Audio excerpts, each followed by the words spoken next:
pengaruh Imam Al-Ghazali itu berpengaruh sampai kepada ulama sekelas Syekh Abdul Qadir Al-Jailani. Jadi kitab Al-Ghunyah yang beliau tulis, yang di situ meriwayatkan solat al-utaqa itu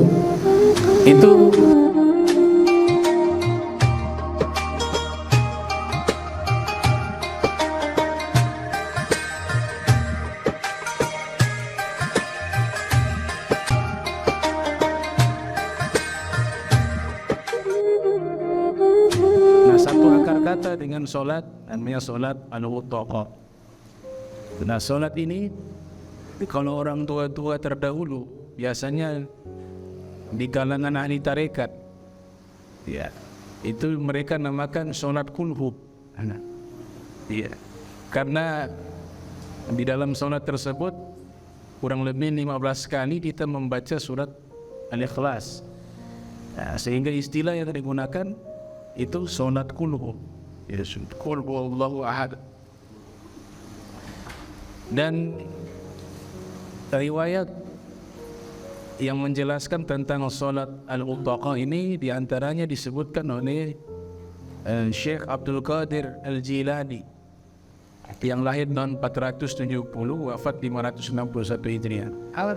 Nah, beliau riwayatkan dari sahabat Sayyidina Anas bin Malik dari Nabi kita Muhammad sallallahu alaihi wasallam.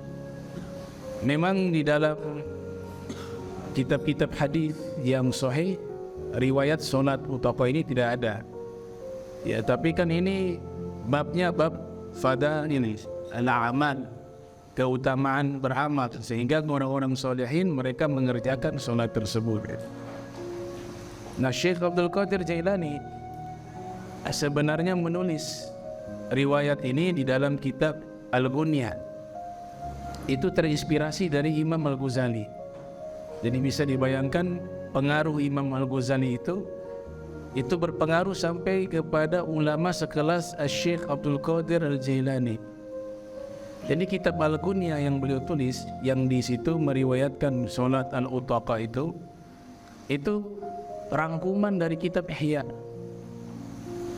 Usia waktu itu beda 20 tahun.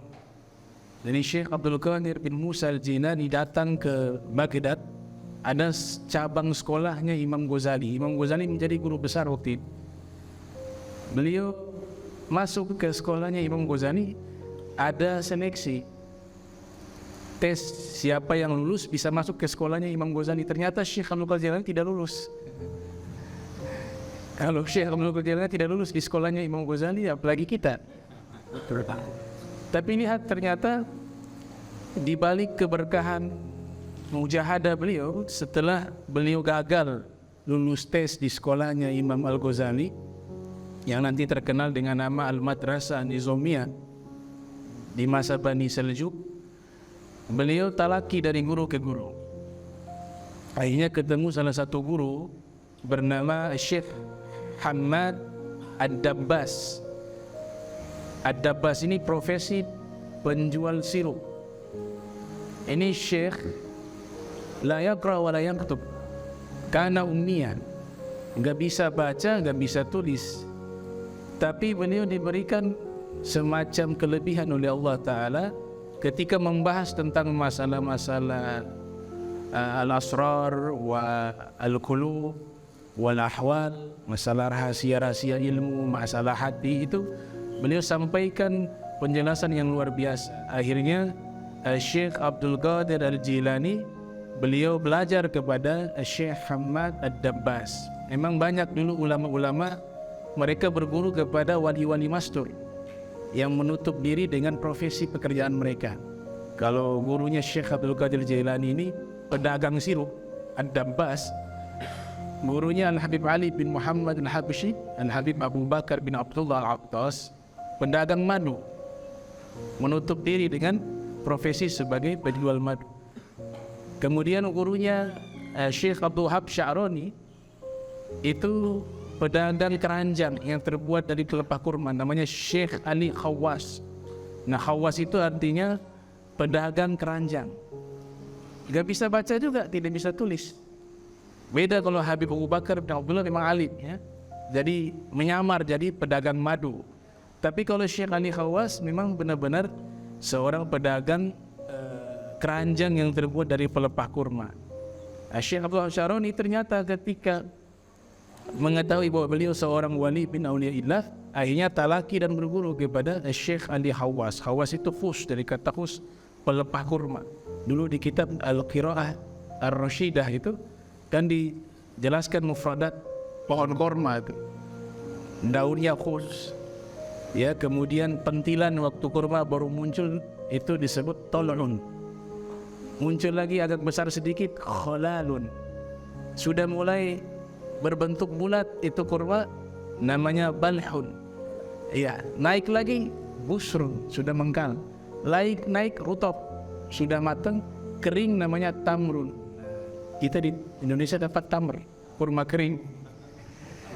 Ya, walhasil talakilah beliau Syekh Abdul Syaroni dengan Syekh Ali Khawas sampai beliau buat kitab mengenai fatwa-fatwa dari Syekh Ali Khawas berjudul Ad-Durar Al-Khawas fi Fatawi Syekh Ali Khawas. Di situ menjelaskan semua bidang ilmu, khususnya dalam bidang tasawuf, ditulis. Nah, Syekh Abdul Qadir Jailani disebutkan ahli manajemen. Walaupun gagal di sekolahnya Imam Ghazali, beliau banyak membaca kitab Ihya dan tulislah kitab rangkumannya Al-Ghunyah. Jadi Al-Ghunyah itu miniatur dari Ihya Ulumuddin. Akhirnya beliau buat lembaga-lembaga sekolah di beberapa wilayah di Irak, di Baghdad, mencetak murid-murid hebat. Di antara murid beliau yaitu Ibnu Qudamah Al-Maqdisi yang lahir tahun 451, wafat 620 Hijriah.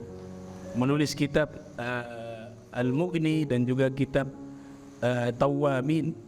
Kemudian sepupu beliau Syekh Abdul Ghani Al-Maqdisi yang lahir tahun 541 Hijriah, wafat 600 Hijriah, juga berguru kepada Syekh Abdul Qadir Al-Jilani. Di kalangan ahli tasawuf ada Sayyid Ahmad Ar-Rifai, ya, yang lahir tahun 521, wafat 578, juga murid daripada Syekh Abdul Qadir Al-Jilani yang nanti tarekatnya terkenal dengan tarekat Rifaiyah. Kemudian murid beliau yang sangat masyhur dari kalangan ahli tasawuf namanya Syekh Abu Madyan yang lahir tahun 509 Hijriah, wafat 594 Hijriah, yang nanti keilmuannya juga itu diberikan kepada Sayyidina Faqih Muqaddam Muhammad bin Ali Ba'alawi lewat murid-muridnya Syekh Abdurrahman dan Abdullah Al-Maghribi. Itu murid-murid dari Syekh Abdul Qadir Al-Jilani. Jadi di sini ilmu beliau berkah lewat mujahadah, lewat kesungguhan di dalam mendekatkan diri kepada Allah Subhanahu wa taala. Walaupun beliau secara sejarah tidak lolos seleksi di sekolahnya Imam Ghazali, ternyata beliau bisa juga besar menjadi seperti Syekh Abdul Qadir Jailani karena keberkahan ilmu yang beliau dapat. Mudah-mudahan kita dapat barokah beliau, barokah para aulia wassalihin. Walafu minkum, wassalamualaikum warahmatullahi wabarakatuh. Waalaikumsalam.